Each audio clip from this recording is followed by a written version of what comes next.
Autotrophic nutrition का अब last topic है। इसमें हमें ये जानना है कि डेजर्ट प्लांट्स कैसे फोटोसिंथेसिस करते हैं। जो स्टोमेटा उनमें जो होता है, यहाँ पे कुछ अपोजिट है। जो उनमें स्टोमेटा होता है वो ओपन होता है नाइट टाइम में, और जो ये कार्बन डाइऑक्साइड लेते हैं नाइट टाइम में ही लेते हैं, और तभी ये ऑक्सीजन रिलीज करते और वाटर रिलीज करते हैं। जो यहाँ पे जो स्टोमेटा होता है, गॉड सेल्स मैटर जो प्रेशर नाइट टाइम में ही होता है, उसकी वजह से ओपनिंग ऑफ स्टोमेटा रात में ही होता है। जो इनका क्लोरोफिल है वो डे टाइम में सनलाइट में अपने क्लोरोफिल में सनलाइट को ट्रैप करके रखते as a chemical energy, and you is used in the night time for photosynthesis. During the day for photosynthesis, stomata are closed. Everything else is the same except the fact that they have chlorophyll in there. Understood it well?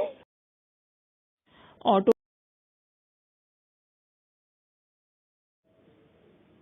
हमारा जो autotrophic nutrition वो complete हो चुका है, तो इसमें हमें heterotrophic nutrition पढ़ना है। हेटेरोट्रॉफिक न्यूट्रिशन यही है कि जिसमें एक ऑर्गेनिज्म डिपेंड है दूसरे ऑर्गेनिज्म पे, दूसरी चीज पे फॉर फूड। हेटेरोट्रॉफिक में यही 3 टाइप्स आते हैं और इनके जो सब टाइप्स है वो हमें अलग अलग करके पढ़ना है। जो हेटेरोट्रॉफिक ये होली डिपेंड होते हैं दूसरे ऑर्गेनिज्म पे फॉर फूड के लिए। Hopefully you have understood it, it's very easy, you will enjoy.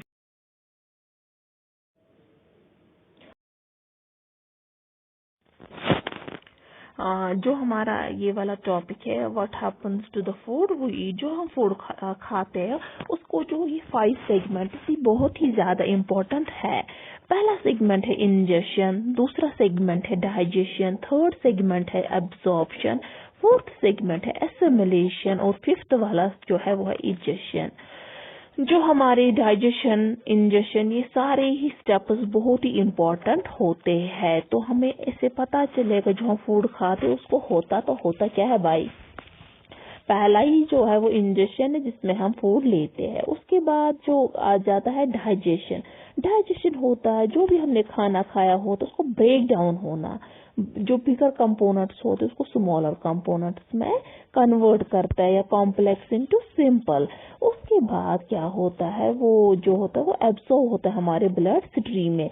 उसके बाद जो एब्जॉर्प्शन होता है तो उसमें जो डाइजेस्टेड फूड होता है, जो सिंपल फूड बना हुआ होता है उसका एब्जॉर्प्शन होता है, उसका जो डाइजेस्टेड फूड है उसका एब्जॉर्प्शन होना। उसके बाद एसिमिलेशन क्या होता है। एसिमिलेशन वो वाला स्टेप है जो हमारे बॉडी में यूज होता है, just like a carbohydrates, proteins, vitamin हम डाइट में लेते हैं। हर एक का अलग अलग काम होता है, किसी का ग्रोथ के लिए, किसी का हाइट के लिए, किसी का वेट के लिए, किसी का रिपेयरमेंट ऑफ टिश्यूज के लिए। तो हर एक जो फूड है डाइजेस्टेड फूड हर एक अलग अलग काम करता है हमारी बॉडी में। तो उसके बाद जो अनडाइजेस्टेड फूड होता है, जो वर्न आउट फूड होता है, जो लेफ्ट ओवर फूड है जिसका कोई न्यूट्रिशनल वैल्यू नहीं होता है, वो हमारी बॉडी में किसी का यूज उसका नहीं होता है, तो उसको क्या होता है रिमूव होता है। तो उसको उस प्रोसेस को बोलते हैं इजेशन। तो ये बहुत ही इजी है, you have to revise it and learn it very well and you would be able to learn it. Okay, now next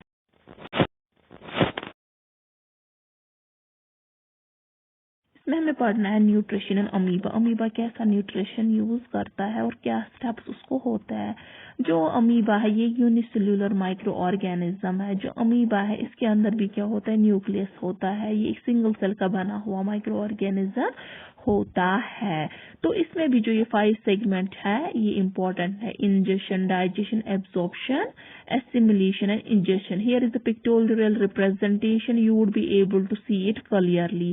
अब यहाँ पे देखिए कैसे एक अमीबा फूड पार्टिकल को ले रहा है, उसके बाद उस फूड पार्टिकल को क्या होता है, डाइजेशन होता है।